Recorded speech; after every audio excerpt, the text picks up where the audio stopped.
GSF, one of my favorite sedans. A lot of people, you know, give the Lexus GSF a lot of flack, and it's simply because they don't understand the value. People really believe that, you know, every car has to be the fastest car on earth. And with this car, it's not about that at all. It has decent performance. I wouldn't say it's really that great in comparison to what's on the market, especially for the price. But what you're paying for here is quality. A lot of people overlook the quality part of cars because, you know, they get rid of cars. Oh, wow, I'm on video. Whoops. Anyway, I'll come back. Just give me a second. We'll go through these videos and then we'll start the show. Just waiting for everyone to roll in here. Shout out to everyone who watches the channel. If you're new here, what we do is first we go over some videos while people roll in the live show. Then we go over the features, options, and problems for the vehicle. And then finally, we'll look at ads online and see what we can find in terms of option combinations for this car.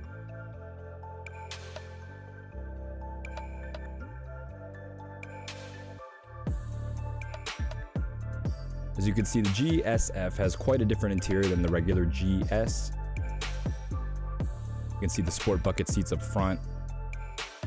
Very high quality interior here. The materials are really nice. But that is standard for most Lexuses, especially modern ones.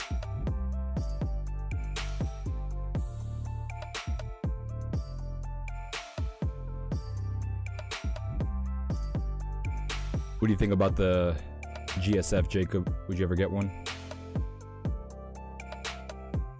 I want one, but it'd be a while because they're pricey right now. But again, I don't think that they'll actually go down in price much, honestly. If it's anything like the ISF, these are going to be expensive forever.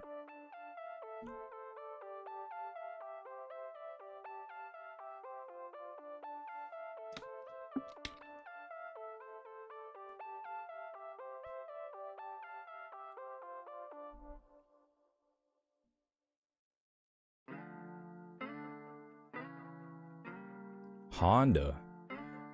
All right, let's look at some dyno videos here. We got one. This is going to be a stock GSF on the dyno. 2016 stock baseline attempt.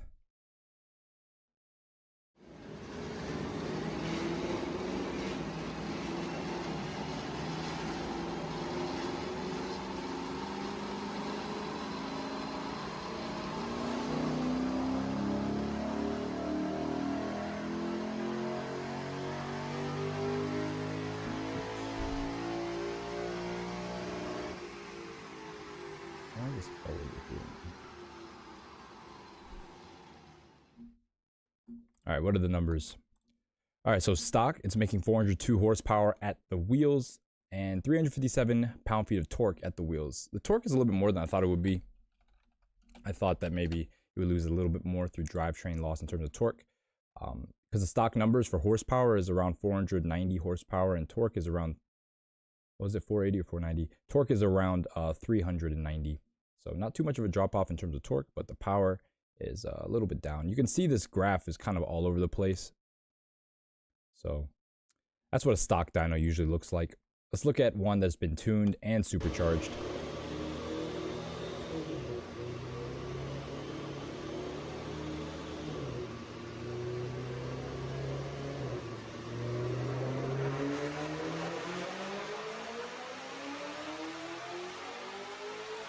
Sheesh, if they made these supercharged from the factory, that would have been amazing. But you know, Lexus, in order to have a real, like a supercharger they put on their actual production car, they would have to probably test it for about a decade before they would be comfortable doing that.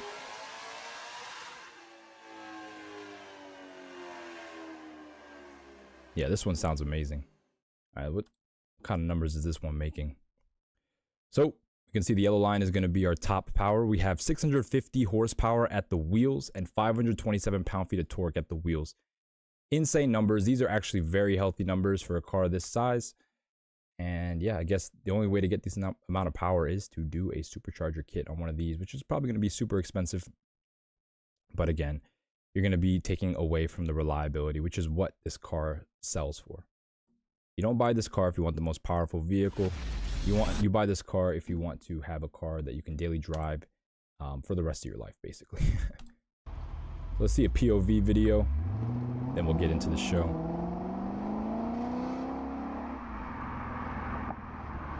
As you can hear, this one, does it have an exhaust on it? Probably does. I mean, it sounds really good.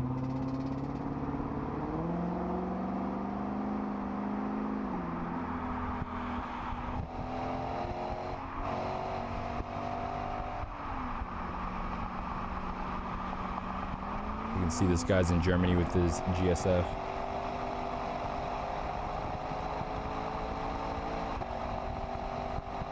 One thing about this car, though, because it's naturally aspirated, because it doesn't make that much power, you use all the horsepower. A lot of these high horsepower cars, you know, a lot of them are just meant to putz around town.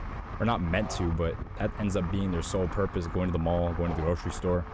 With the Lexus, at least you can ring out your car whenever you want to, and you know you won't be breaking anything or putting any stress on the engine. Cool, is that about it? Yep. Let's get into it. What is going on, y'all? On Warren Car is back again with another car buyer's guide. As you can see, today we are going over the GSF, Lexus's, I would say, flagship sports sedan. This is the top sedan in which, or the top car, I guess, the most expensive F car they make or produce. Of course, the LC500 is going to be more expensive than this MSRP wise. However, you'll see a lot of overlap in these prices. Not saying that the LC500 is as cheap as these, but they do overlap. So that's that. Yeah, before we get into the show, actually, let's do some quick announcements. If you haven't joined my Discord, I'm going to keep asking you guys to join my Discord because I want you guys to, you know, what's going on here? Okay, someone joined my Discord to talk about stocks. All right, well, shout out to you, man. Anyway, join my Discord. This is where I do all the announcements for the show. This is also where I pick winners for the giveaway I do. So every couple weeks, I do a $50 giveaway to members of the Discord. So the day ones, the people who really rock with me, you know, you'll be eligible to win $50 if you join the Discord. On top of liking a video, subscribing to the channel, sharing a video or a reel with somebody, all you got to do is share the actual video, or I make reels. You can find my link to my Instagram in the description. You can share one of those as well. And finally, yeah, like, comment, share video, and subscribe to the channel. 80% of you guys who watch my channel aren't subscribed, so please subscribe. And yeah, that's it for announcements. I don't have really anything else to say, but I mean, happy it's Friday. So in terms of the show, let's get into it. If you're new here, what we do first is we go over the features, options, and problems for the GSF, and then afterwards we take the knowledge that we learned in terms of options and what to look for these cars, and then we go look at ads online and try to price out different spec combinations of these cars. So without further ado, let's get into it. So in terms of the features, let me get this copied if I can actually get to the page. All right, cool. So going into I'm going to go into a little bit of detail here. I'm not going to just skim over this car. I do really like the GSF, and I do believe that it should be explained why the car is so expensive. One of those reasons off the bat is because this car doesn't really have that many options. Everything is standard on the GSF pretty much. We'll go over the options in a second, but most of it is just going to be like little things here and there. And what you'll find is a lot of the cars on the market are going to be as equipped as they can be, and I will get to why I said it like that in a second. So what we're going over today is going to be the GSF from 2016 through 2020. That is the years for the GSF. After that, they stopped making it. They don't make the GS anymore, so there is no future GSF in the foreseeable future for Lexus. It uses the 5-liter 2UR GSE V8, making 467 horsepower and 389 pound-feet of torque. So around 470 horsepower, 390 pound-feet of torque, which is a healthy number for a V8. You know, it's 5 liters, so of course it's not going to be, well, it's naturally aspirated is what I'm going to say, so it's not going to be the torquiest motor. However, it does have a good amount of torque for the way it's set up. 7,300 RPM is the red line, so it doesn't rev you know, as high as other naturally aspirated V8s, but it does rev pretty high. Past 7,000 is pretty good for most cars. It is port injected and direct injected, so 16 fuel injectors, which is a lot. So I'm just getting down the reasons why this car is pretty expensive. So the reason why overall is because it's a pretty complicated car. So Toyota uses the AA800, or that should be 80E 8-speed transmission by Aisin with manual mode with a torque converter lockup. So it does hold gears. Most automatic transmissions, if you redline the car or keep it at redline for more than a certain threshold of time, it will just switch gears for you. This has converter or torque converter lockup. It uses a double wishbone front suspension with the multi-link rear. It has 4-wheel Brembo brakes, so Brembo brakes in all 4 corners with a 6-piston front brake setup and a 4-piston rear caliper setup. 6-piston front calipers, 4-piston rear calipers with 14.9-inch rotors in the front and 13.5-inch rotors in the back. So big rotors on this car, big brakes. This is a Brembo system. It comes with 19-inch wheels by BBS. It has electronic brake force distribution, which they call EBD. There's a vertical G sensor for VDIM. And this is important, the rear torque vectoring differential, the TVD. This is a very key feature on the GSF. We'll go into detail in a second, but basically it's like an LSD, but electronically controlled and way more customizable.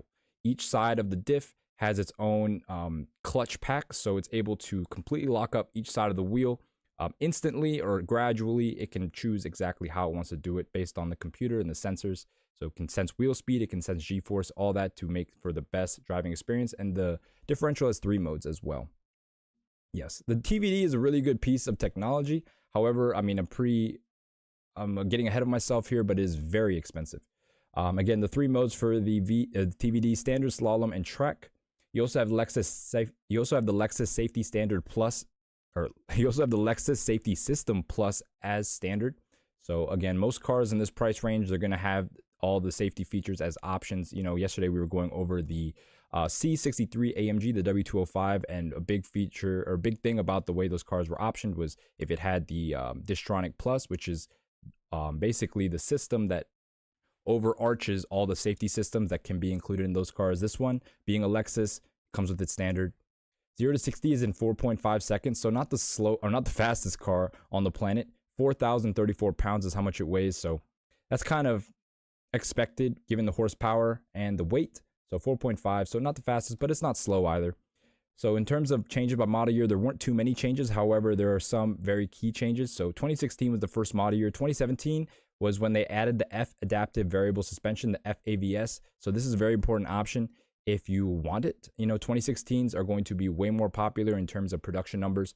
We'll get down to that at the end, but if you want to get that F adaptive suspension, you have to get a 2017 Plus.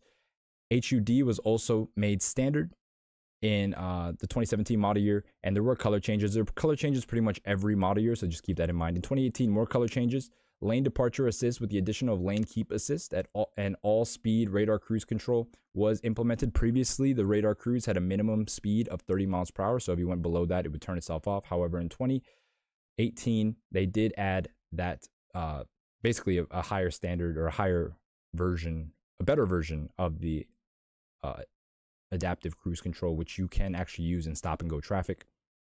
And then 2019, there were more color changes. 2020, there were more color changes. Only around 2,000, probably less than that, were made for the American market, with over almost 60% of them being 2016s. So most of the ones you'll see online are going to be 2016s. In fact, on AutoTrader and CarGurus, I couldn't find any 2019 or 2020 models. I did, however, find some on Facebook, but that just goes to show how rare these cars are, and that also leads to why the prices are so high. As I always say, a car that is underappreciated when it's released, not only that, but having low production numbers and a high cost and being underappreciated, it's going to become a classic in the future. That's what always happens with these types of cars. And you can see that with the prices. These cars have not gone down much in price at all. In fact, I need to get the MSRP on one of them. Let me just look that up real quick. Lexus GSF. So the price of the 2020 GSF started at $86,000, and that's without options. Keep in mind that there aren't really too many options to get, but around 90 grand you're going to be paying for one of these out the door, at the very least, brand new. And so just think about that. 90 grand is so much money, almost $100,000. You could have got any other high performance sedan that would have cooked this in a race around the track. Anything in terms of luxury as well would have had it beat. But the problem is they don't have this car beat in build quality, and they don't have it beat in reliability. Let's get on to the problems. This problem list is kind of long for this car. Usually, you know, I don't go too much into detail with the problems on this car, but I just want to emphasize that most of the problems are going to be like excluding the engine. These are just going to be other stuff that goes wrong around the engine. So first and foremost, 16 through 18 had a recall for the cover on the high pressure fuel pump. This cover would sustain damage and would lead to fuel leaks. Hey, shout out to Trini Man in the chat. What is going on, man? Shout out to Trini, man, and Jacob. Jacob, we missed you yesterday, man. We needed you in the chat yesterday, but it's all good. Other problems this car has is random nav screen reboots. So basically, especially on earlier models, you'll just have infotainment issues. It'll just restart the screen, or it might have like a pink screen or a green screen or something. You also have noisy wheel bearings. These are only on high mile vehicles. It's crazy. A lot of these problems, like people were saying that you're gonna expect these problems at like 150,000 miles, and I was thinking, it's like, that's pretty regular. In fact, that's like twice the amount of time it takes for these problems to occur on other vehicles. So this is pretty impressive. So noisy wheel bearings, high mileage, this is going to be above 100,000 miles, which most of these have not even got anywhere close to that. You also have a carbon buildup issue, though this is not a big issue because the cars are dual injected, meaning they have port injection and direct injection. The port injection actually can wash off the back of the valves, meaning that you don't have to do the carbon clean on, like you do on most direct injected cars. However, there's still a chance of a little bit of carbon buildup occurring.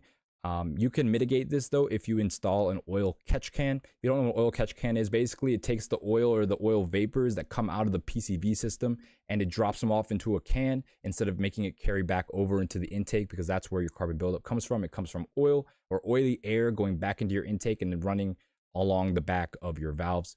And basically that whole valve area becomes really dirty and gunky, and that affects the way the air fuel mixture goes into your engine and will affect response time, like peak power, all that stuff. So keep that in mind. The carbon buildup is not a big option on these cars. However, if you have 100,000 miles on your car, you probably wouldn't be like doing a bad service to get it done. Squealing brake pads, this has been an issue for a lot of people who don't know what they're getting into in terms of a high performance car. So people say this is an option. Lexus does offer a replacement pad for those people that really don't want to have the squeaky brake pads. However, of course, with a less squeaky brake pad, it's going to have less noise. Less bite. So less bite, less noise. CV boots tear on these, tear on every car. So keep that in mind. High mile cars, you want to check the CV boots. Coolant leaks in the valley of the V. So this is just a thing that happens with Toyota V8 engines. There's a coolant pipe that runs down the V. This one has it as well. And if that leaks, it's just going to start bellowing coolant out. It's going to smoke because it's sitting there in the hot section of your engine. Also, it's very hard to access simply because you have your intake manifold sitting there. On these cars, the intake manifold is also covered by a rat's nest of wires. So now you have to move all the harnesses. Then you have to remove the intake manifold just to fix your coolant leak. So that's one of the issues this car has. One of very few issues. Squeaky serpentine belt tensioners. So this is, again, a high mile issue. You can have, people have just reported this because, you know, Lexus people are very stickler. Lexus, is that the word? Sticklers? Stickler is not an adjective, it's a noun. Right? I don't know. Anyway, so people are very particular about their Lexuses, and that's why these issues have been reported. If I were to look up issues like this on a BMW, people are just like, this is regular maintenance. So again, make sure your serpentine belt isn't squeaking. If it is, you probably need to replace a tensioner or something, or one of your accessories is bad, but you probably won't have that issue. Most of these cars are very low miles for a Lexus, comparatively speaking. Catalytic converters can fail at very high mileage. Again, this is a common Lexus issue, but also just an issue on cars in general. If you have your catalytic converters and you don't rev out your car that much to basically clear out your cats, you will run into issues where they become clogged, and on acceleration, hard acceleration with a high mile cat, you will smell like a rotten egg smell.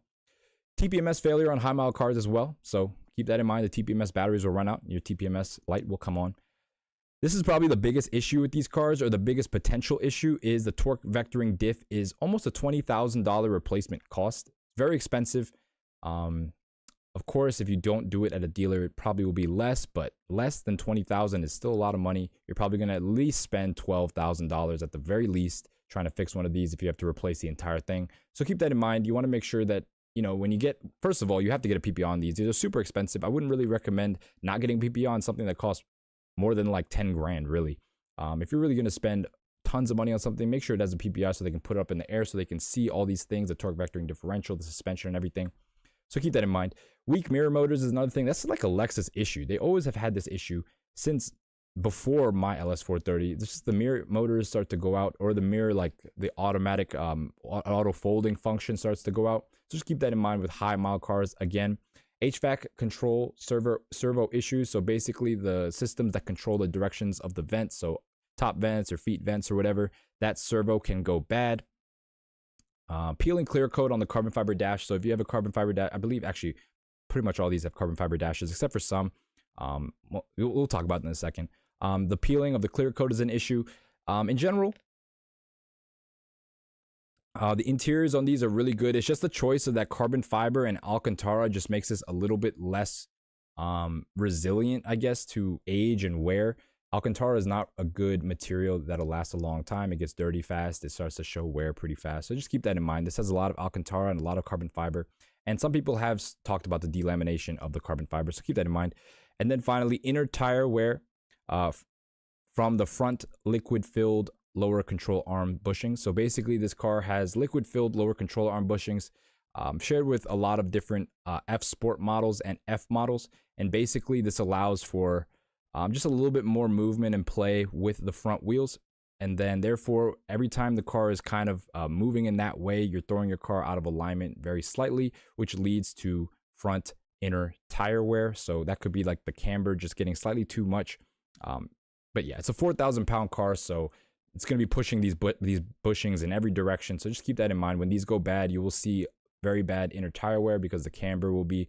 Well, actually, I'm gonna put this to rest. A lot of people say that inner tire wear is due to camber, and it's not. It's due to toe. It's due to toe plus camber, basically. So you're basically saying, like, if you have camber and your wheels are running on the inside, you're not going to have that much wear if the wheels are completely straight. I know this for a fact because I had a stand... Before I had this Lexus, the facelift one, I had a pre-facelift ultra luxury. It was slammed to the ground, and I put 40,000 miles on these tires, and I had camber, and it's simply because I got my alignment so I had zero toe.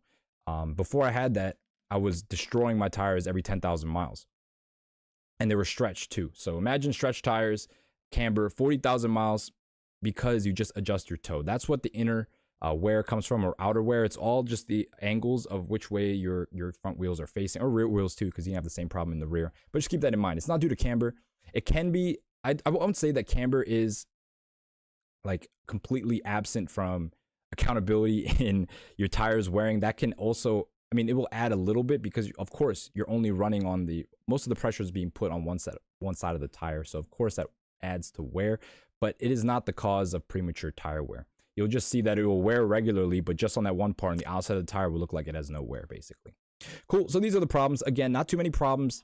Most of these cars are pretty low miles, and a lot of these problems are on high mile examples, which there are very few of them. Again, there was only 2,000 made for the North American market, and yeah, so this car is very rare.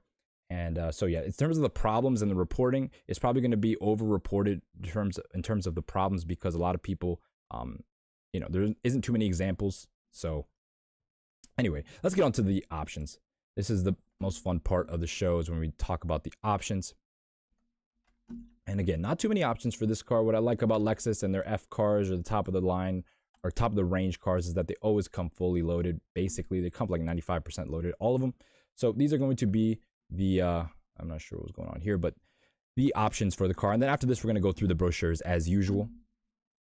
So in terms of how you can spec your Lexus GS, you have your exterior color, then you have your interior leather. I believe they only come in carbon fiber, but again, I've seen some without carbon fiber. We'll get to that at the end of this option part. Mark Levinson premium sound system with 17 speakers and an 835 watt amp with 7.1 channels, or 7 colon. Is it dot? This should be a dot. Yeah. So basically, it's an 8-channel amp. Very sophisticated system on this car. Again, it's a Mark Levinson, so they do take pride in making high quality systems. I'd say the technology in Mark Levinson is pretty high, but the actual hardware is where it suffers. They don't use the highest quality actual like physical speakers and whatnot, but the amps are usually pretty good in the way they deliver sound. Very dynamic sound. Again, this one's an 8-channel amp. Most amps are going to be 5-channel, so you're going to have your 4-in-1, so your 4 each door basically, or each corner of the car, and then your bass. But this one is a 7-in-1, so you do have some extra sound quality there. Orange brake calipers are an option with the F logo. Heads-up display was an option in 2016, became standard after that. Illuminated door sills, option for all model years. Carpeted trunk, same thing. Rear bumper applique, same thing. But again, these are like really little details, little options. You can get this done anywhere. The carpeted trunk mat, it's cool, I guess. But again, a lot of these things come in like a package. So if you get the carpeted trunk mat and the illuminated door sills, they're going to throw in the bumper applique and whatever. You also have an option for smart access key gloves. So I guess that is In my head, you know, I thought that was like you put on these gloves and it has the car keys implemented in it and you can like hop in the car and drive like that. But I think that's what that means is just basically a sleeve that the key sits in. Anyway, moving on, you also have a glass breakage detector. I'm not really sure, like, what would that do for you? I guess maybe it would send a thing to your phone and then you know, but if you're in the car and you have a sensor saying glass is broken, so basically the glass is going to break, then a thing is going to come up on your screen saying glass is broken. You'll be like, I know, no shit, I see it. But I think it's just, it has to do with the phone and like an app, and it lets you know if anyone broke into your car. And then finally, this is an important point. This is an important point for the GSF, for the North American cars. No heated steering wheel was available. No auto opening and closing trunk was available. No auto sunshades / manual rear side shades were available. No rear heated seats were available, and no HVAC systems were available for the US market GSFs. This is important to know because a lot of people will be like, why does my car have a blank button? It's a GSF. It's because it doesn't have the heated steering wheel. And but the thing is, Canadian cars were actually available.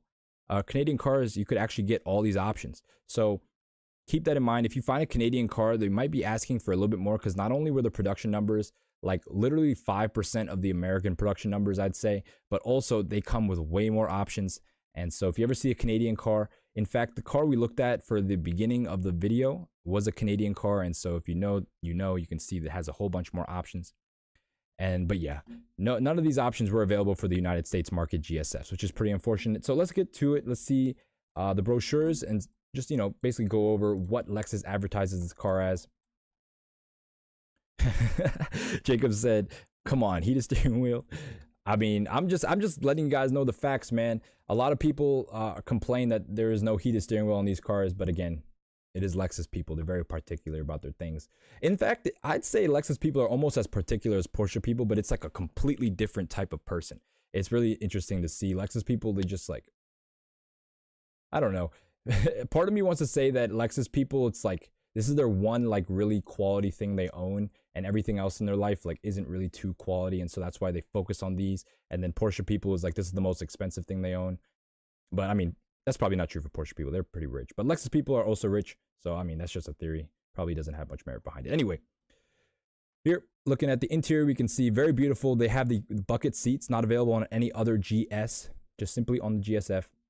You can see here the carbon fiber trim. This is what the whole car looks like. Very, very nice in my opinion. I think the interiors on Lexuses are some of the best, especially the new Lexuses. In terms of design, they go pretty crazy. Have you ever seen the interior to the new LS 500? It looks insane. So here we talk about the Lexus safety system, the 12.3-inch multimedia display, standard on most Lexuses from this generation. Customizable gauge display. They say customizable, and you see it right here, and you would be inclined to think that, wow, this might be the same gauge cluster that's in the LC500 and the LFA. I was about to call it the LCF. But it looks similar, but it doesn't move, unfortunately. So it's not the same. It looks cool, though. It is a digital screen behind a physical bezel, but unfortunately, the bezel doesn't move. That would have been icing on the cake if the bezel moved like the LC500, but I guess they wanted to keep that for their flagship models. So scrolling down, they give you some quick facts about the car. We went over this already. 168 mile per hour top speed. This car actually gets really good gas mileage for what it is. Around 25 miles per gallon on the highway you can get easily. You can probably get close to 30. I know a lot of people have gotten 30. Not sure what type of highway driving they're doing, if they're going like 55 the whole way or something, but you can get close to 30 miles per gallon out of this car, and that's because this 2UR GSE, I believe that's what it's called, don't want to mess that up, 2UR GSE has the Atkinson cycle in terms of the way it combusts, so it is able to get better gas mileage. We can see here, these are going to be standard on every GSF. As you can see, everything you can really think of, the black carbon fiber trim included, paddle shifters, TVD, nav system, Lexus Inform app suite. So this is going to be that app where it tells you all about your car. I remember once I took my mom's Lexus RX just to drive it around because it was blocking my car. Like, this was a while ago, and she like called me. She's like, where are you going? And I was like, what do you mean? And she was just like, I see you're in my car. And I was like, how? And she's like, I have the app. And I was like, oh, I didn't even know that Lexus had an app like that, but they do. Also, USB for smartphone connectivity, backup camera, Siri eyes free. Everything really standard on these cars. These are going to be your options for the 2016 model. In fact, They did leave off some of the options, actually. We'll get into that in 2017 because they're pretty much the same for all model years. But in terms of the 2016, they are actually different. So individual options include Mark Levinson Premium Surround Sound and orange brake calipers with the F logo. So literally only 2 options for the 2016 model year. I also do believe that HUD, so heads-up display, was an option for the 2016 model year as well. Not sure why they didn't include it here unless it's here in the standard side. But I don't see it on the standard side either. You'll see most of the cars, if not all the cars, are equipped with the Mark Levinson system. So again, all these cars are going to be pretty much the same. We're just going to find ones that are in the coolest colors. So as you can see, you have 3 choices of leather for the interior. You have black, you have Stratus gray, and you have circuit red, with black carbon fiber being standard for US models. In terms of exterior colors, you have ultra white, nebula gray, liquid platinum, atomic silver, Camar, or what does that say? Caviar, can't read. Matador red, mica, molten pearl, and ultrasonic blue mica 2.0. In terms of my favorite colors, they're going to be these last 3, obviously. They're the brightest colors, and yeah, they look so good. In fact, my favorite color is going to be this blue. It doesn't do it justice in this swatch right here, but looking at this color in person, it's one of the best blues you'll ever find on a production car. The orange is pretty cool too. It's a little bit more flat than the blue though, and the red, of course, is going to be just a classy color. The rest are going to be standard. You know, you'll see a lot of them in these colors again, but the blue, the orange, and the red are definitely going to be the best colors. Moving on to the 2017 one, we can see the colors interior and exterior basically the same. You do have different options for wheels. Instead of just in black, you have them in alloy as well. And then in terms of accessories, these are going to be still present on the 2016, but not sure why they didn't list them in the brochure. But you have illuminated door sills, carpeted trunk mat. So I guess all these things, since it's under one thing, come together, but I'm not sure how they differentiate this stuff, honestly, because why would heads-up display come with brake calipers? Not sure, but anyway, these are going to be your options. Carpeted trunk mat, rear bumper applique, smart key access gloves, glass braking sensor. And then so these are also going to be your options. Heads-up display available, or heads-up display is standard on 2017. Not really sure why they call it individual. I haven't seen any single 2017 Plus without it. Moving on to the 2018, we can see that here, again, the accessories stay the same.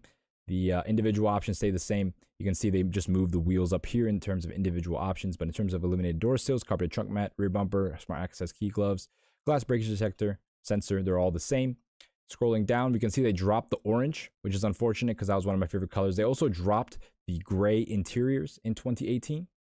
So only black and red, and no orange, just blue and red, and then your regular blacks and blues. They also added this one, this smoky granite. So that is another color option available. But in terms of just overall, they don't change much over the years. And then finally, we have a 2019 brochure. Quick side note, this is how you can tell if it has the Mark Levinson system. It'll say Mark Levinson right in the middle there. If it doesn't say that, it has the regular Lexus system, which is not that great, to be honest. So definitely find one with the Mark Levinson. But as I said before, they're pretty much all come with the Mark Levinson. In terms of accessories, you have some more that are added. You have the cargo net accessory. You also have the door film edge by 3M and all-weather floor liners, but everything else pretty much stays the same for 2019. And for 2019, they also added the flare yellow, which is a cool color, but you really won't see these that much because it is a 2019. As I mentioned before, 2016 was over 60% of the production numbers. In fact, do I have the production numbers? I don't think so. I think I accidentally exited out of it. But out of 2,000, almost 1,200 were made in 2016. So just do the math there.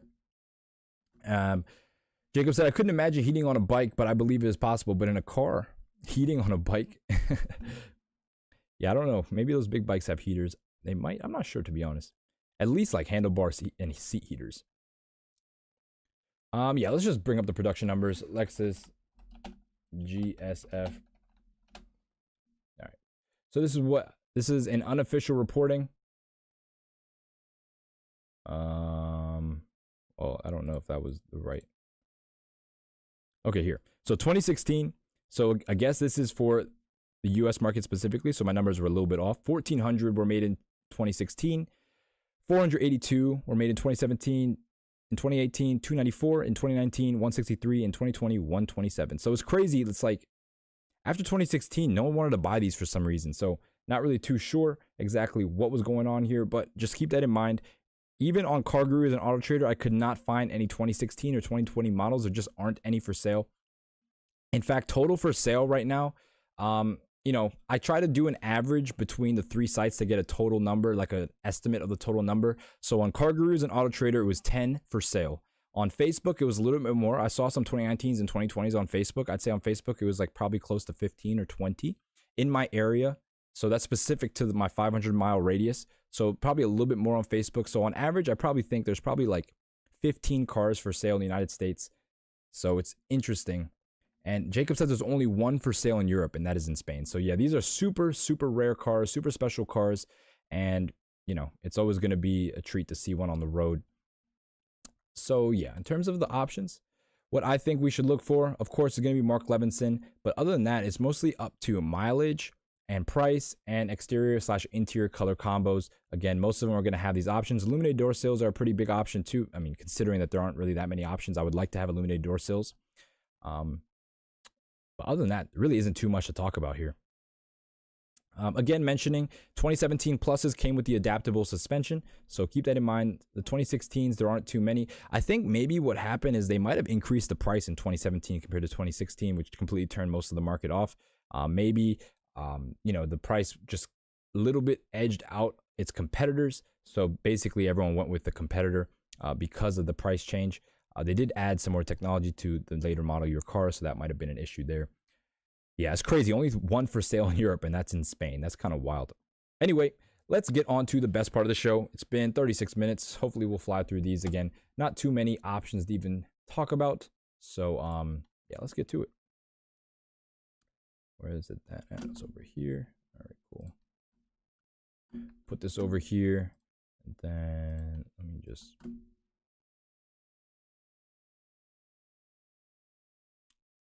Okay, cool. All right, perfect. Get this all set up and ready. Sorry, I'm just adjusting my other screens. All right, perfect. Let's look at our first example on Facebook. We have, actually, let me reset all these. Gosh darn it. As you can see, we got a few examples today, but of course, I'm going to warn you now, there are a lot of the same car, to be honest. But here we have our first example.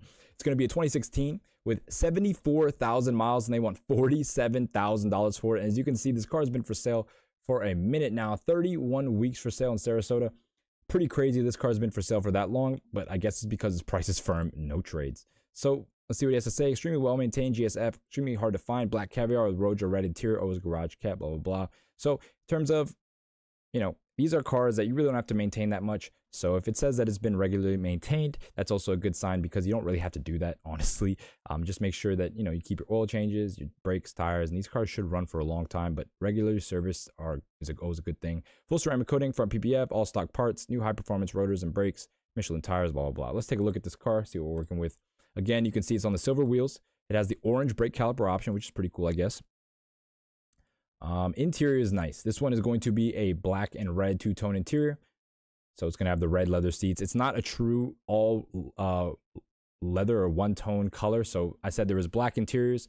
There's going to be that red interior. And there's also the gray interior for the early model years. And so the gray interior and the black interior, or the gray interior and the red interior are going to be two tones, with the black being a one-tone interior. You can see it's very clean. Again, a lot of these are going to be very clean. People love their GSFs. They know how much they're worth. So it's very imperative that they actually keep them clean, or else they're never going to sell for a good price. We can see this one has Mark Levinson. So Mark Levinson and the orange brake calipers. So technically fully loaded for one of these. I can't tell if it has the illuminated door sills. Unfortunately, you can see here, this is going to be where that blank button is. This is going to be where the heated steering wheel button is. But these cars, the North American model specifically, don't come with the heated steering wheel. So this button is going to be blank on all North American cars. In the back seat, again, this is a North American car. So there's not going to be any, or not North American. This is an American car, USA spec. So there's not going to be any HVAC controls in this fold down armrest, as well as no seat heaters in the rear either, as well as having no window shades. So again, they're losing a lot of luxury features from the US market, which is pretty unfortunate. In fact, I think if they included those features, the car might have sold better, to be honest. This one, though, it has 74,000 miles, which is kind of high for one of these. It is a first model year, though. So, yeah, we're going to factor that into the price as well. 74,000 miles, first model year. I'll be willing to go up to 40 grand for this. I think 40 grand, you know, it's on the low end, obviously.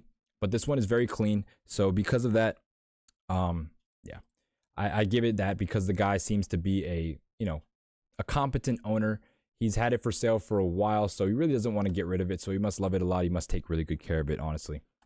So yeah, 40 grand, even though that might be a little bit high compared to the ones we're going to look at in a minute. Cool. Moving on to a next example, we have one with almost half the amount of miles, 45,000 miles, and they want $50,000 amount about. So 49 grand they're asking, 46,000 miles. This one's in red. I do like the red. I think, you know, red, blue, orange, and yellow are going to be the more sought after colors for these types of cars, simply because they are not, you know, your typical everyday driver. They are owned by enthusiasts. If you have a Lexus GSF and you paid this much money for it, you better, you know, be a fan of the car and the platform. And those people who are more enthusiasts are going to want, you know, a more special looking car. Of course, there are those people who buy this car as a daily driver and want it to be subdued and everything, and that's cool. But again, these nicer colors are going to go for a premium. Yeah, I love this red. Very deep. Very nice red. The interior is this black interior, as you can see. Again, we can see it as the Mark Levinson, that little badge right there.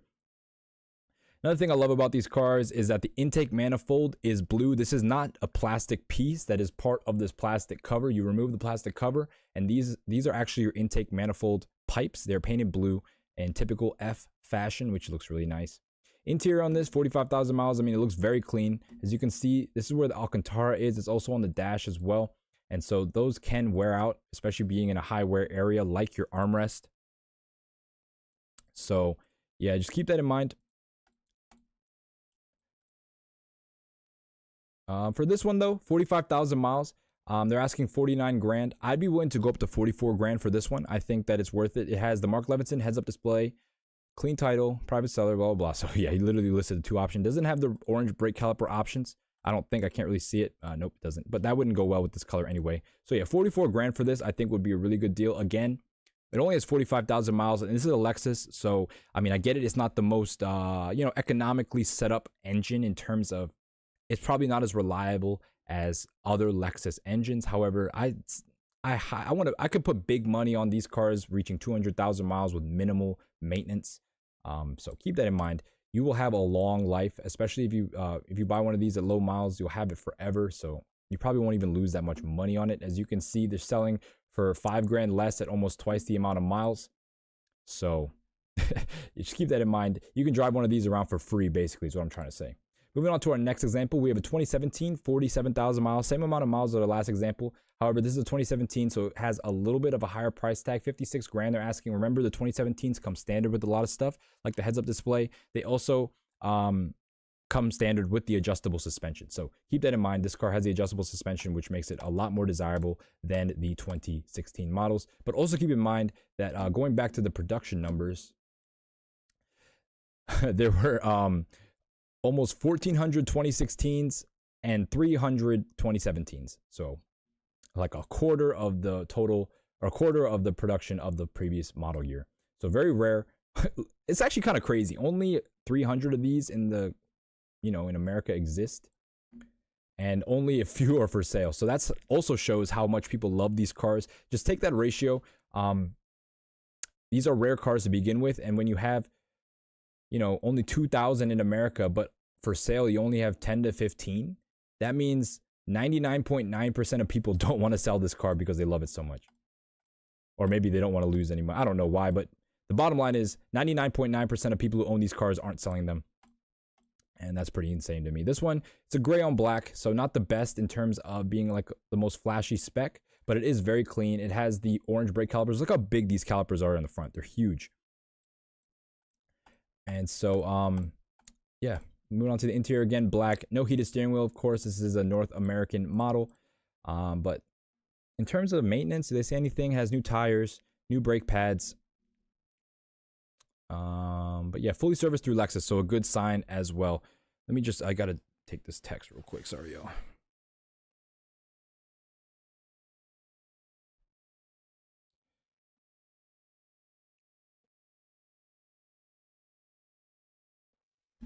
Okay, cool. Anyway, back to this. So for this one being a 2017, so of course the 2017 is going to be, I guess, more desired because it has better specs.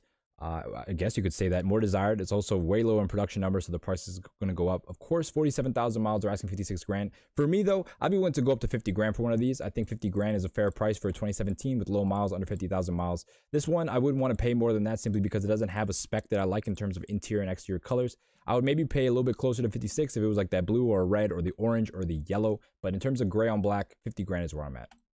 Cool. Moving on to our next example, we have a blue. This one is one of the best specs in my opinion that we've seen so far. And look at this. I'm not too sure what's going on here. It doesn't say anything. This is why, man. So this is on me.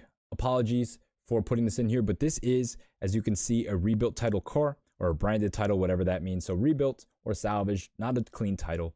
29,000 miles. They want 52 grand for it. As you can see, that's insane. It is a rebuilt title and they want 52 grand.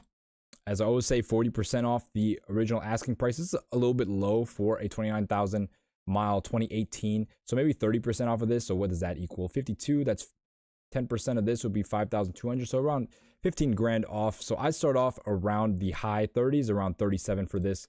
Just off the bat, let's take a look at the spec. I mean, this is a really, really good spec for one of these. And again, it all depends on what was going on with this car. It has a branded title, so they don't really speak about it. So it could have been in a pretty bad accident. You definitely have to get that information from the owner. But if it's like really minor, I've been thinking about this recently. If it's like a super minor accident, but it still has a branded title, like I've been getting more and more comfortable with possibly owning a branded title car, especially if it's a car that's super rare like this or super expensive like an exotic car or something. If it has, or if I knew its full accident history and what was done and it's like acceptable and minor, I wouldn't mind getting a rebuilt title car. The only problem is, of course, insurance is going to be kind of hard to find. Well, harder to find. People still end up getting insured. But again, I don't think you can get full coverage on a rebuilt title car. It's only going to be liability. So just bigger risk. But again, that offsets by the lower price. But this one, I mean, like this isn't really that expensive of a car to be risking like 15 grand on, you know, everything. Like, you're paying 15 grand less, but now you have a rebuilt title car. It's going to be 10 times harder to sell. It's also going to be 10 times harder to insure. So just keep that in mind if you're getting one of these. This one is 30,000 miles. The only thing this has going for it is that it's fully spec'd. Look, we even have a, a strut mount brace. We also have the red interior with the blue exterior. Again, this is one of the best blues I've ever seen. Paired with the red interior, just such a unique color combo. And it's just, you know, it's going to turn heads wherever it goes. It also has this carbon fiber wheel, which is pretty cool. Again, no heated steering wheel because this is a North American car. 2018, last model year as well. So yeah, if I could get this for under 40 grand, that would be a steal. Again, this is the last model year, low mile. These are going up in like upwards of the 60s for this type of car. So if you get one for under 40 grand and it is in good condition, like I'd say, when I say good condition, I mean the rebuilt title is for something minor, something that barely totaled the car out, then this would be a good deal. But if it was in a big front end collision or something, or big rear end collision, or they had to redo a lot of body work, I really would stay away from a car like this. But for me, based on the fact that it is looking pretty good, I'd be around the $38,000 mark for this. Cool. Moving on to our next example, we have another blue one. However, this one does not have a red interior.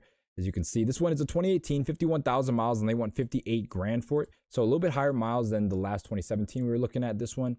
And they're asking a little bit more. So that is only because it is a 2018. We can see this one has a silver wheels, no orange brake calipers, black interior, carbon fiber. We don't even have the engine cover. So you can see the rat's nest of cables, what I was talking about. If you have the issue with the coolant leak in the V of this engine, you're not only going to have to remove all these wiring harnesses and not unplug them, but basically unscrew them so you can move them out of the way. But you also have to undo the intake. And when you undo the intake on something like this, you really want to get the gaskets redone. So you're gonna have to do that as well. So it's kind of an involved job to take care of this. Also, I believe on these cars, the starter motor is in the V as well. Correct me if I'm wrong. I know that on 2UZs or on UZ engines, that's where it's located. And so if the starter goes out, this is also going to be a big problem as well. So keep that in mind. I'm not sure where the cover is, and I'm not sure if this is a clean title or not because it doesn't say anything about it. We're just going to assume it's a clean title just for the sake of this demonstration. 51,000 miles for a last model year. I'd be willing to go up to 52 grand for this simply because it is a last model year. 2018s, as I mentioned, 2018s, 2019s, 2020s are super rare. They're only made them in the hundreds per year. So 1 out of 150, 160 cars this is for this model year. So pretty rare. I'd be willing to go up to, I forget what I said, honestly. 50,000. Maybe a little bit more than that. I'd be willing to go up to 52. I don't know what I said earlier. 55. Had a brain fart anyway. 52 grand is my new answer for this car. 52 grand. Cool. Moving on to our last one. We have a 2020 last model year. Again, super rare. I don't even have production numbers on the 2020, which is crazy. They probably made under 100. Super, super rare car. You won't ever see one probably in your life, to honestly speaking. This one's in white, as you can see. Black interior. White on black is always going to be like one of those underdog specs, in my opinion. A lot of people underappreciate the white on black, but super rare to find an actual white on black car, like a true white on black car. Super rare to find. As you can see, the Alcantara, the carbon, Mark Levinson. This one should be fully loaded if we're going to be honest. It is a 2020, one of under 100 made. And so if they didn't equip this fully loaded, I don't know what they were doing. As you can see, blue brake calipers on this one. Engine bay looks very clean. This car only has 45,000 miles. They want 63 grand for it, which honestly, I mean, it's a little bit high for the mileage, given that it is, almost 50,000 miles. But I guess for me, like I could go up to around 57. I could go around to $57,000 for this car. I think would be fair, simply because it is a last model year, super rare. This is going to be the one everyone wants. So just keep that in mind. In the future, you probably will not lose any money if you buy it for 56, 57,000. Especially, if you keep it under 75,000 miles, you'll be able to basically like drive this car for minimal cost, which is the key thing with these cars that people don't realize. You pay a lot of money. In fact, people don't realize this in general about car markets. People want to get into the cheapest car they can possibly get into, which I get it. They want to stretch their dollar and get into something cool. They want to get into something cool, or they want to achieve their goal as early as possible. So, in most cases, when people do that, they buy a high mileage car or high mileage example of what they want, or the cheapest one, regardless of the maintenance history or whatnot. And I'm not going to knock people for doing that, because I've done that myself. But in terms of, actually having that value kept in your pocket in the future, buying a more expensive low mile car definitely is cheaper than buying a cheap car with high miles, simply because not only you're going to have to spend a lot more in terms of maintenance on a cheaper car, but when you turn around and sell it, there's going to be less interest in it, unless of course you sell it for dirt cheap. But if you're like me, you at least you list it at least for what you paid for it and work from there. And so you're going to lose a lot more money on the resale with a high mile low maintenance car versus a low mile with a lot of maintenance. So keep that in mind, because if you get into something like this, you could possibly drive it for free. That's what I keep trying to explain to you guys. It's basically you can drive it for free. That's the best part. If you get one of these low miles, say you get a 20,000 mile one, you put 10,000 miles on it, in a year or two, people are gonna, these cars are gonna be even rarer in terms of, how to explain this? As time moves on, things get more and more rare because of the cars that fill in the space, so there are going to be a lot of different cars on the road in 5 years. So this car will be even more rare comparatively speaking to the rest of traffic. And because of that, I don't think that these prices are going to fall at all. Looking at the ISF market, the RCF market is a little bit weird because it seems to be like the highest depreciating market, but the ISF and the GSF, the depreciation is almost non-existent. So if you get the nice ones, you'll possibly be able to drive for free. If you get a tore up one, you're probably gonna have to pay a little bit to drive it, in terms of the difference between your buying price and selling price, and then the maintenance in between. Cool. For this one, 56 grand is where I'd be at. Anyway, moving on to Auto Trader, the next place we look at ads, we have our first example, our cheapest example so far. It's going to be a 2016 with 120,000 miles almost. They want 37,000, 36.5 basically for this car, and Auto Trader says this is a great price, which is crazy. 120,000 miles in this car, and it's still above 35 grand. I get it. This is, a GSF, but this is the first model year. You're not even getting one with the good suspension. You also have other things that are optional that are standard on the later cars. As you can see, this one has the option for the HUD, but of course, no seat or steering wheel heater. Again, I'm going to keep reiterating myself. This is a an American car, a USA spec car, and they didn't come with those, unfortunately. But as you can see here, let's scroll down to the interior. Everything looks exactly the same. A 20,000 mile car versus a 120,000 mile car. The seats look exactly the same. There isn't any extra wear. The engine bay is clean as well. I mean, of course, they detailed it before these photos, but usually on cars with 120,000 miles, you would see bolster wear on the seats. You would see, stains everywhere. You might even see some rips, but this one looks very clean. Even the exterior paint is really good. This one is in black with the red interior along with the orange brake calipers. So it has it has the options to have for a 2016. You can see here, it also has the Mark Levinson. So pretty much fully loaded. 120,000 miles. How long has this thing been for sale? That's a good question. Oh, no, it doesn't tell you. It just says an auto check. Auto check sucks, by the way. Doesn't say. But with something like this, you know, you really can't go wrong if you can get it for the right price. Yeah, Autobahn miles is fine. Again, high mile Lexuses aren't the same as high mile BMWs. This is, in terms of mileage, though, you have to remember that this is kind of where all the problems will start to begin. So keep that in mind. I mean, it says here you have a 3,000 mile warranty or 3-month warranty. So hopefully you can find everything that's wrong in that span of time. But also hopefully that, you know, the car has been serviced up to the point where it's good for sale. But keep that in mind. This one being 120,000 mile example and a first model year. They're asking 36. It says it's a great price. However, I'd try to get a little bit lower than that. I'd be around the 31 or $32,000 mark, simply because I don't want to pay over 35 grand for a 120,000 mile vehicle. It's pretty insane. Cool. Moving on to our next example, we have another 2016. Again, most of these, if not all of them, are going to be 2016s that you'll find on the market. If you find anything above a 2018, 2019, 2020, those are going to be super rare, and I highly suggest that you consider buying those if you're looking for one, simply because you probably won't find one again. This one is white with the red interior. Again, very nice. This is a spec that I think will do very well. It doesn't really matter what car it is, but white on red is always a fire spec. It's always desirable, as you can see. Standard stuff for American cars.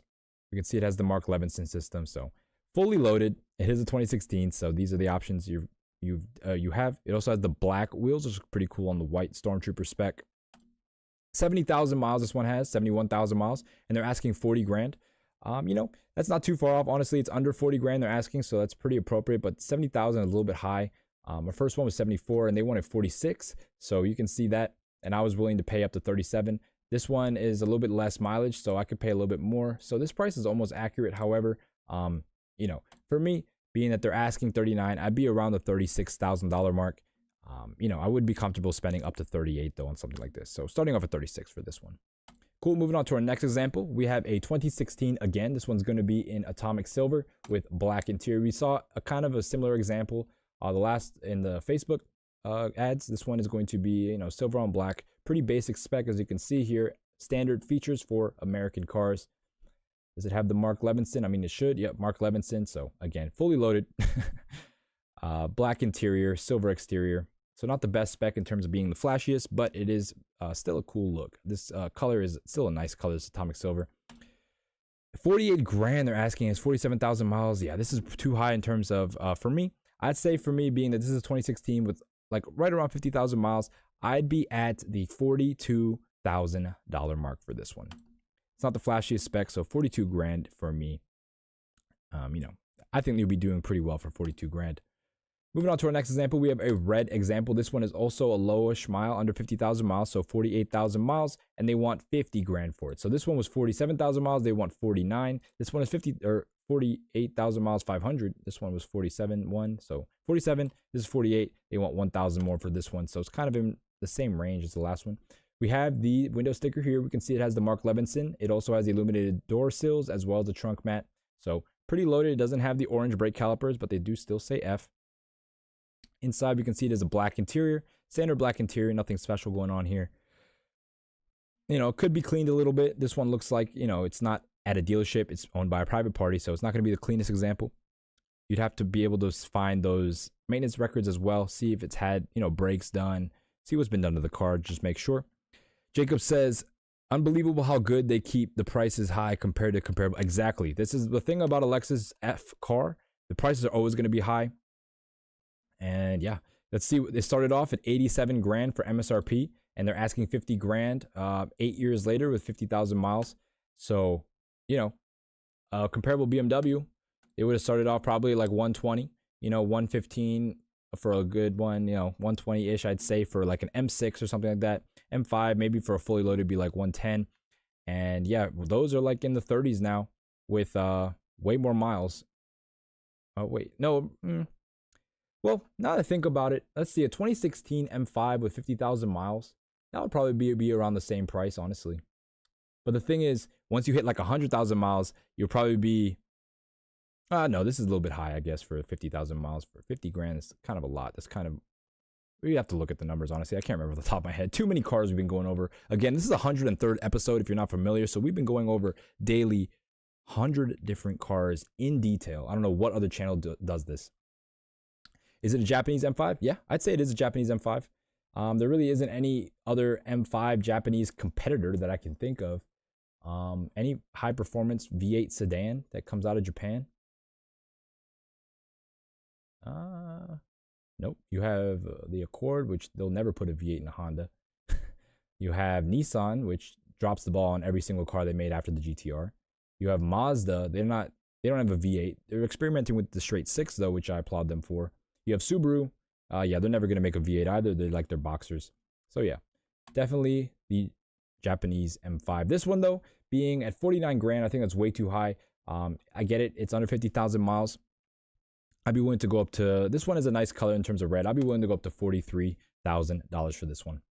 Cool, moving on to our next one. So, yeah, here we have our most expensive GSF. It's crazy because this is the first model year and it's the most expensive one I can find. $69,900 they're asking, so 70 grand for this one. And it has 8,800 miles, so that's why it's expensive, is because it's low miles. However, yeah, this is, you know, off the bat, looking at this straight up, I'm trying to figure out why it's so expensive because it is a first model year. We can see though it has the orange calipers and it's in the blue color, so highly desirable exterior spec. Scrolling down, we can see lots of carbon fiber. I mean, this front carbon fiber is standard, but it looks very nice. It looks like it's lowered a little bit too, so a little bit of aftermarket customization on this one. You can see a lot of carbon fiber on this car, lots of pictures. They have a custom intake, or at least this intake tube, this Apexi tube. We can see that this one has the automatic trunk closer, so that's something different. What else can we see? We can also see this one has the seat heater. So again, this one also does not have the standard carbon fiber. It looks like almost like a forged carbon fiber interior trim. So what's going on with this car? This is an interesting car. It has a lot of features that we haven't seen so far, but if you remember the top of the show I mentioned, certain cars do have these features, and that would be a Canadian market car. So this one, you can see here, it has all the Canadian options. You have the rear HVAC with the rear seat heaters, along with the front wheel, or the steering wheel seat, the steering wheel heater, along with, what else? Oh, the rear window shades as well.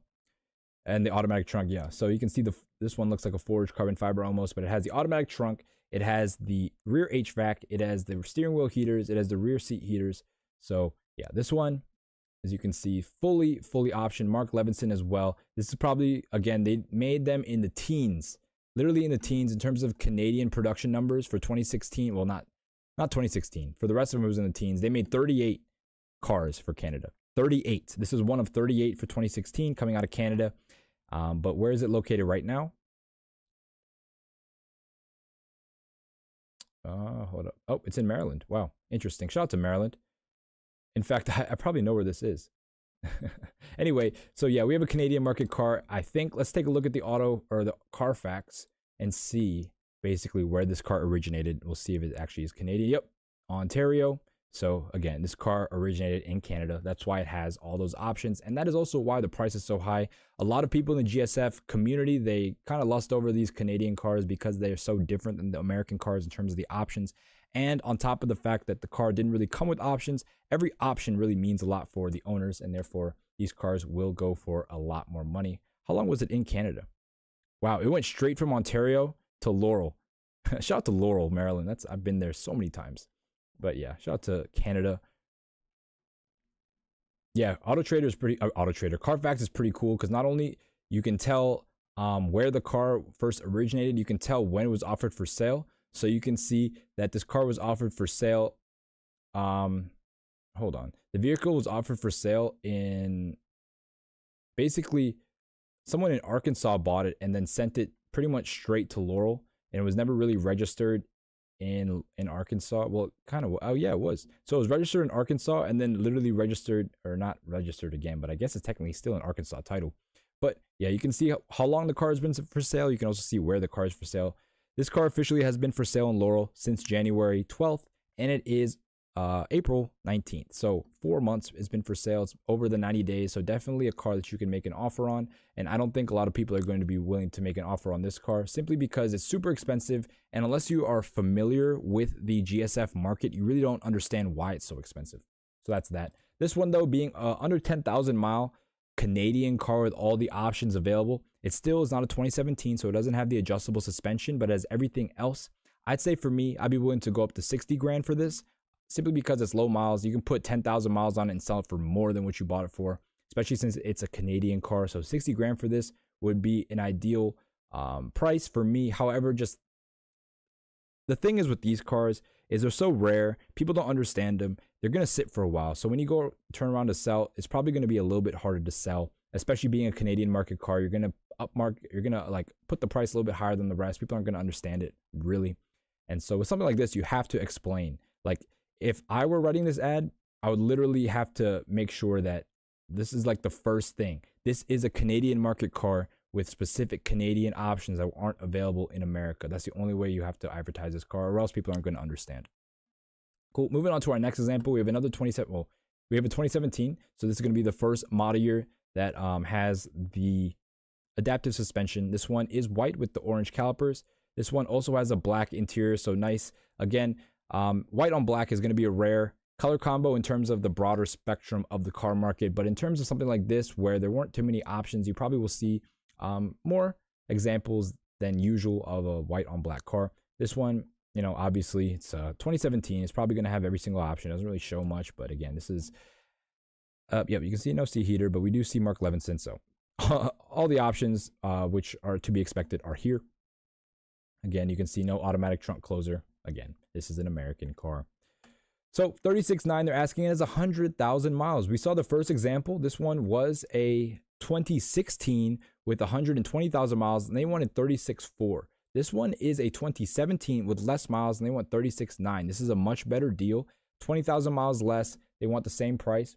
For me, the other one, I'd be around 32 for that one, 31, 32. For this one, I would be around 33, just a little bit more, but 33 grand for a white on black 2017 with the adaptive suspension is going to be such a good deal. This is like a way better deal than this 2016. The adaptive suspension is a huge option on these in terms of the driving dynamics and just making it more of a sporty vehicle, more of a driver's car than it already not is, I guess. That's the one big complaint that people have about this car. It's not really the best driver's car. It's more about the reliability and, you know, just the build quality. In terms of driving dynamics, the steering is a little bit light. It has a little bit of an understeery feel, but that is typical with the RCF, the ISF, and same with the GSF. Again, that's also due to the torque vectoring differential. It's really hard to slide these cars with this differential simply because it's doing so much work to try to keep you going straight and fast. So keep that in mind. Yeah, for this one, 33 grand I'd be at. Cool. Moving on to our next example, we have a 2017, and this guy does not know how to take pictures apparently. Yeah, so we're gonna look at these guys' pictures. Take your car out of the garage. There we go. Finally took the car out of the garage to take pictures. Yeah, understeering is not bad from a safety perspective. That's why they tune it that way. A big car, or a prominent car that has this, is actually the base Corvette C8. The way the car is set up from the factory, it has a ton of understeer for a mid-engine car, and that was one of the biggest complaints about the first ones that were starting to roll off the line that people were driving, is that the handling was just subpar. And the thing is, when you got a more track focused, what do I want to say, alignment, it really woke up the car in the corners. You didn't have that understeering issue anymore. So that's kind of probably what they did here. They wanted to make it a more safer driving experience because, again, with the Corvette, it's a very high performance car, but the buyers are definitely mostly old guys who this is their first high performance car. This is their one and only high performance car. So they didn't want people, you know, spinning the car around all the time. So they introduced some, you know, purposeful understeer. And that's kind of how this is as well. Of course, you can get the alignment changed, but that's a very specialized thing to get changed. You have to go to a reputable shop to do that kind of stuff. So keep that in mind. 77,000 miles. This is a 2017. They want almost 50 grand for it. This one is 100,000 miles, and they want, you know, $15,000, $13,000 less. So what gives? I mean, it has 22,000, 23,000 less miles. So, I mean, I get it, but it's still almost 50 grand for this one. I say for me, being at a 77,000 mile mark with a black on black color combo and being pretty much fully loaded, I'd be willing to go. Let's see. Well, I gotta do some research real quick. Do some comps. Well, I didn't really see any 2017s. Yeah, I mean, I didn't actually look at too many 2017s, honestly. Besides that, yeah, I'd be willing to go up to I mean, this one, it's kind of nice. I'd be willing to go up to 39 grand for this one, but I wouldn't want to pay almost 50 grand for a 77,000 mile car. Cool, moving on to our last example. We have a 2018. This one, it looks like it has a little bit of a body kit on it. We have a front splitter, side skirts as well, along with aftermarket wheels and green calipers, but it is in the blue. Very, very nice blue. These calipers look pretty, oh, it has upgraded brakes. That is why. You can see that here. What brand is this? Something Concepts. But yeah, upgraded brakes, as we can see. Green calipers. This one also has an exhaust system too, so this one has a lot of mods. So keep that in mind if you want to get a car with mods. Make sure you don't pay the retail price for the mods in terms of just paying what he asked because those mods are there. You can always negotiate when mods are present, simply because you can argue that you don't want them, but you want the car. So looking at this one, is blue with a black interior. Very nice. It also has a custom air box, so that is good to see. I wonder how much power this is making. Did they say anything? Nope. So it has R1 Concepts big brake kit. Has air codes on the dash, as the big brake kit doesn't have the same sensors as factory. So you have some air codes for the brakes on the dash. You have the AFE Takata cold air intake plus Apexi full exhaust and full exhaust VS Forge wheels and a Lexus carbon lip with CKS coilovers. So it's on coilovers as well. This is a 2018. So I guess when they have those coilovers installed, not too sure, but I'm pretty sure it's going to delete the adjustable suspension system. So something to keep in mind. This car is definitely customized for a certain person. And so, yeah, you can use that to your advantage in terms of negotiation. They want 60 grand, almost 58 grand for this one. It has 36,000 miles. So, I mean, it's a 2018. For this 2018, 51 grand, 57. Yeah, I mean, this one has less miles and they want the same price for this.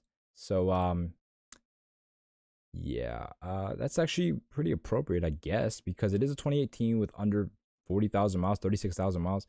Ah, man. For this one, I was like in the high 40s, maybe 51. But for this one, I mean, it has some nice options. I'm not going to say that in terms of the aftermarket stuff. This stuff isn't cheap in terms of the big brake kit, the wheels, and whatnot. So for me, being that it is customized with what looks like high quality parts, I'd be around the $52,000 mark, especially because it only has 36,000 miles. So 52 grand for a 2018 with these upgrades, I think would be a fair deal. Jacob said, by the way, you never introduced a front wheel drive car, right? Have we talked about a front wheel drive car on this channel? I don't think so, honestly. I can't remember any front wheel drive cars we talked about. Yeah, I don't think so, honestly. That's a good point. We should do some front wheel drive cars just to throw them in the mix to get some, some other types of vehicles on here. I really want to do like the Golfs, some hot hatches, because those are pretty popular. So we'll get into some front wheel drive cars. In fact, I think next week, I mean, not just front wheel drive cars, but next week I'm going to do more affordable cars. I know a lot of you guys watch these to learn about the cars, but I also want to provide value for people who actually want to go out and buy them. And, the more expensive a car is, the smaller that pool of people buying it is. So next week, we're going to go over some better or cheaper cars. I don't want to say better because I don't want to say they're better because they're cheaper. But we're going to start off with the Infiniti M45 or 35. I forget exactly which one, but it's Clean Whip's car, I believe. And so shout out to him because he's been asking for a while and I keep forgetting. So I got you, bro. We're going to start off with the Infiniti. I think it's an Infiniti. Yeah, an whatever. M35, M45. We'll get that done on Monday. Okay, anyway, this one, 52 grand, I'll be at. Cool. Moving on to our final place we look at ads, Car Gurus. We can see our first example here is going to be a 2016 with 87,000 miles. So first model year, almost 90,000 miles. And they want a stupid amount for this. 47 grand. How many miles? 87, 2016. I don't know why. They have the orange calipers, I guess. This one is a gray on red. So I guess that's a pretty unique spec. But again, the price is just way too high. Standard carbon fiber interior. Again, North American car. Mark Levinson. Pretty much everything you can get one of these. Nothing really else to say about it. Let's see if he says anything. If you're reading this, then you know the GSF, not F Sport. I got it as a certified pre-owned, blah, blah, blah. All service done. 2 original keys. So yeah, nothing to say that really justifies the price. As you can see, way higher than the average price on a 2016 with 90,000 miles. He must think he has like a 2018 or 2020 car to be asking this.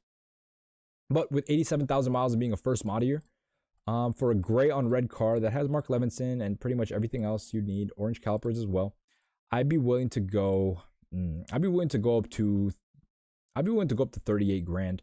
And that's probably a little bit more than I should, but 38 grand is where I'd be at for something like this. So about 10 grand less than he wants. Does it say how long it's been for sale? This is been for sale for 131 days. So I don't think it's going to move anytime soon. Moving on to our next example, we have our first one that is in this molten orange, I believe what it's called. Molten orange. Yep, molten pearl, excuse me. Wow, of course. There we go. So scrolling through, we can see it has the orange brake calipers, which is pretty cool for an orange car. They match. So this is actually a pretty cool setup right here. Again, you're not going to see hardly any molten pearl cars. Lots of people did not get them. But I will give it this. It was available for the 2016 and 2017 model years. So, you know, those are the model years with the most amount of production numbers. So you probably will see one at some point if you're looking at GSF. But in terms of just overall, in terms of the scope of the GSF production, very rare to find an orange one. Jacob said this is McLaren papaya. Yeah, it does look very much like the McLaren orange papaya color. We can see here, it has standard features, of course. It is an American car, Mark Levinson, no heated steering wheel. Interior is black. You can see the Alcantara looks pretty good for the amount of mileage, 52,000 miles, hardly any wear, especially on the center. Yep, no blank buttons, of course. I mean, again, all these cars are pretty much the same. 48.8 they're asking. It has 52,000 miles. This is a 2016 first model year. I'd say because it has 52,000 miles and because it is an orange, it is more desirable than the rest. It's going to fetch a higher price. That being said, if you are trying to sell a car like this, I do believe it's going to take you longer to sell. But when you do find a buyer, they will be willing to pay more. I'd say for me, being this is first model year with 52,000 and it's in a rare color, I'd be willing to go up to $43,000 for this example. Cool. Moving on to our next one, we have another one. This one looks like it's wrapped, honestly. Does it say anything? I'm trying to see what it's wrapped in. Nope, they don't even mention it. Oh man, they don't even mention it. That's crazy. Blah blah blah. F logo, blah blah blah. Subwoofer, blah blah blah. Sensors, blah blah blah. All right. Well, nothing to say about the paint. Not sure why, but I'm just gonna say this is a wrap. Can't really see the door jambs in any of these photos, which is unfortunate. But I never mess with wrapped cars for the simple reason that I don't know what's going on under there. I don't know why they wrapped it in the first place. Was it a bad paint job? Was it sitting on the sun? I mean, these cars, you know, they're pretty well taken care of, so it really shouldn't be that bad underneath, but you never know until you take it off. And unless they take it off for you, you won't know until after you buy the car. So I highly recommend not getting a wrapped car. This one has some upgrades. You can see a big subwoofer in the trunk. Pretty cool, I guess. Mark Levinson, orange brake calipers. You can see they put the carbon side sill right here. You'll see these a lot on the ISFs and the RCFs. Not as much on the GSF simply because the price tag is so much. You have a different type of buyer buying these, but it does have the carbon side sill piece. Carbon spoiler as well. You can also tell this is wrapped because they took off the badges and they didn't really put them back on, which is unfortunate. I'm talking like the GSF badge and whatnot. Anyway, this one's a wrap. 48.9 they're asking. 43,000 miles, and it's a first model year. So again, lowish miles for the first model year being at 44,000, but it is a 2016 and it is wrapped. So because of that, having 43,000 miles, I'd be willing to go up to $39,000. This looks like a wrap, honestly. I don't know. They don't say anything about it. They don't even mention it. So I'm going to assume it's a wrap. But again, you can always do your own research. They have the VIN right here. So you could easily call Lexus. If you call any Lexus dealership with the VIN, just tell them it's your car. They will give you all the information about the car, which is very helpful.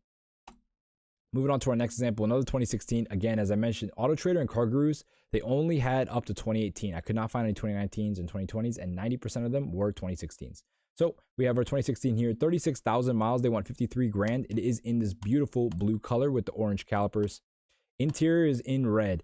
I love these blue on red cars. I think this is one of the best ways to get it. I get it. It's a little bit tacky. I mean, it's Superman spec, but it is very unique, and I think it looks pretty cool. You really don't see any blue on red spec cars anywhere. So the fact that they did this for this car is pretty special.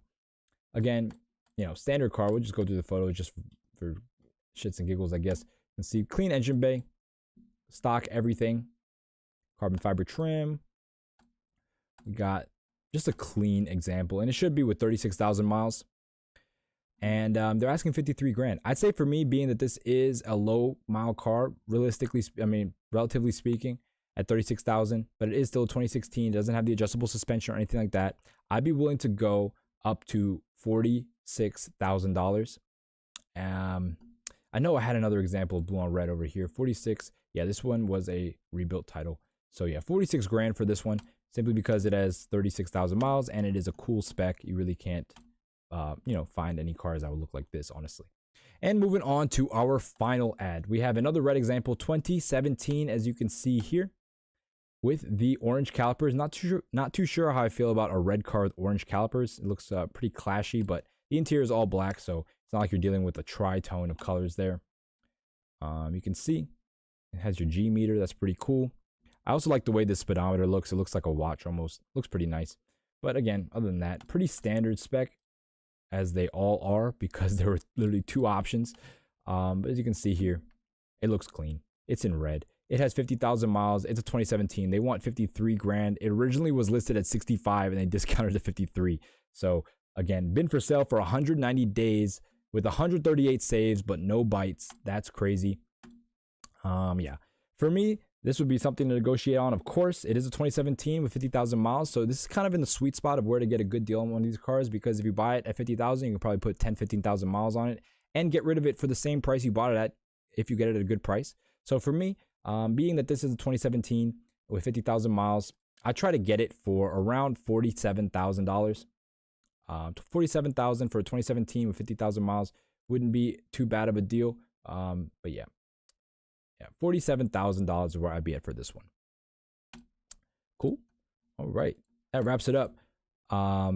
Very short show today, comparatively speaking. It's funny because my first shows were like 30 or 40 minutes, and they started to get to like 2 hours, 2.5 hours. My Lamborghini one was almost 3 hours, so this one is short comparatively speaking, but it is still, you know, a good amount of information considering the fact that these cars didn't really have many options to go over.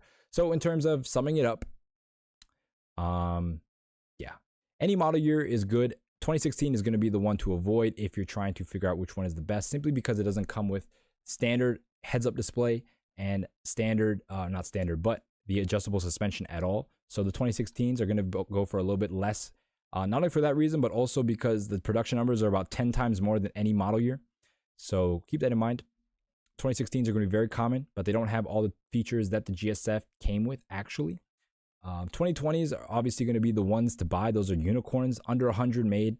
So if you can find one, we looked at one for sale today. If you can find one and get it for a price of like any other GSF, you're doing very well, because in the future, you'll probably be able to sell that for $5,000 more, like easy, you know, compared to a 2016.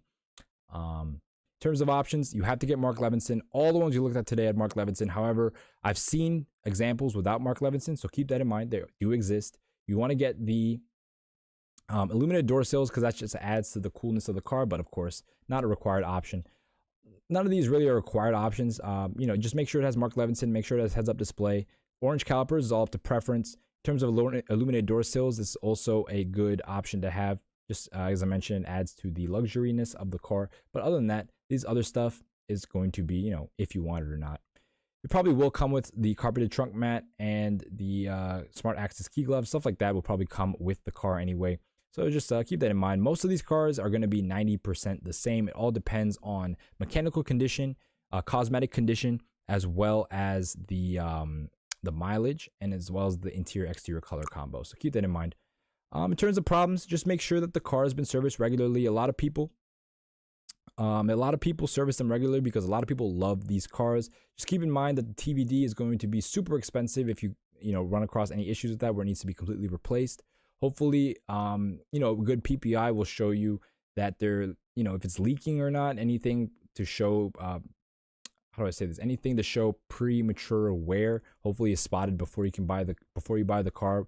But again, the lower the miles, the less issues you're going to have overall. That goes with any car, but especially with these cars, they really don't hit like a time in its life where you have to spend a lot of money until you're getting the $100,000 plus.